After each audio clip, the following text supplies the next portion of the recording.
ষষ্ঠ উপজেলা পরিষদ নির্বাচনের দ্বিতীয় ধাপে নীলফামারী জেলার সৈয়দপুর, কিশোরগঞ্জ ও জলঢাকা উপজেলায় হচ্ছে ভোট গ্রহণ। সেখানকার খবর জানাচ্ছেন সহকর্মী সাদিকুল ইসলাম। ষষ্ঠ উপজেলা পরিষদ নির্বাচনের দ্বিতীয় ধাপে নীলফামারী জেলায় 3টি উপজেলায় ভোট গ্রহণ চলছে।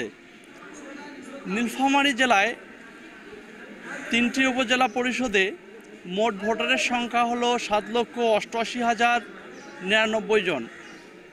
এখানে সকাল 8টা থেকে বিকাল 4টা পর্যন্ত বিরতিহীনভাবে ভোট গ্রহণ অনুষ্ঠিত হবে।